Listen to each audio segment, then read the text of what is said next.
J'allais avec ma voiture toute pourrie là, ma voiture chinoise. J'allais dans la rue, comme ça, j'habillais comme ça en t-shirt noir, comme ça.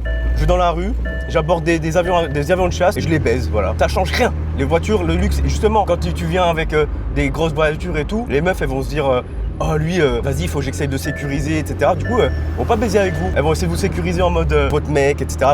Elles vont vous demander de la faire sortir au restaurant, lui acheter des trucs, etc. Ça sert à rien. Faut pas montrer aux meufs que vous avez de l'argent, ça sert à rien. Faites comme si vous étiez pauvre. Putain de clochard.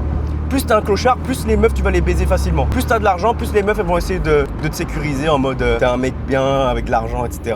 Ce qui va changer c'est votre physique et votre manière de les aborder, de leur parler et tout. Ça c'est ce que j'ai remarqué. Ça m'a servi à rien d'avoir de l'argent, justement. C'était péjoratif, frère. Avoir une relation sérieuse avec toi alors que tu t'en rien à foutre de leur gueule. Je vais me poser tranquille, transat, je vais un peu redescendre parce que là ça m'a un peu chauffé tout ça là, de vous parler de tous mes problèmes là, ça m'a un peu tendu. Je vais me détendre au calme, petite noix de coco.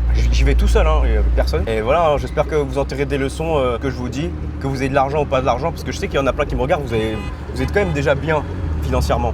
Franchement les gars, je vous jure, faut pas le montrer. Et voilà, mon rêve, ce serait de revenir 4 ans en arrière, d'être avec mes potes, faire des trucs de merde, et je sais qu'il n'y a pas de vice, il n'y a pas de trucs bizarres, qu'il n'y a rien à gratter de toute façon.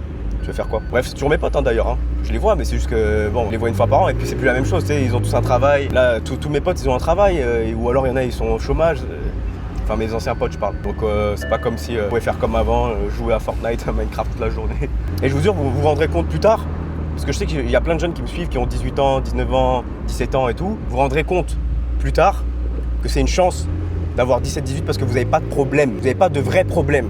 Ok, et là, quand on a 17-18, des petits problèmes de merde. Oh, j'ai pas beaucoup d'argent, j'ai pas gna. C'est des problèmes de merde, ça. T'es là, tu peux profiter, tu peux faire ce que tu veux. Tu rentres chez toi, t'as pas de charge mentale, t'as pas de responsabilité, tu vois. Donc profitez-en. Les gars, si vous avez 17-18, faites votre vie, faites vos trucs. Mais c'est aussi à cet âge-là qu'on se construit, tu vois. Moi, quand j'avais 18, je sortais pas en boîte, j'avais pas de meuf. Je faisais rien du tout et je travaillais sur mon business. Je peux vous donner un bon conseil, c'est de faire ça aussi. Tu vois. En même temps, tu profites avec tes potes, tu fais tes trucs d'adolescent, de jeune adulte, mais en même temps, tu construis ton avenir. Si tout ce que j'avais fait auparavant, je l'avais pas fait, j'en serais pas là aujourd'hui. Et c'est un sacrifice à faire parce qu'il y en a pour certains, c'est dur de consacrer au moins 1 an, 2 ans à sa santé financière et tout, quand on a 17, 18, 19, alors que c'est le meilleur moment. Que t'as pas de responsabilité, tu peux prendre des risques, tu peux faire plein de trucs et c'est à ce moment-là que tu dois te creuser la tête, tu dois travailler comme un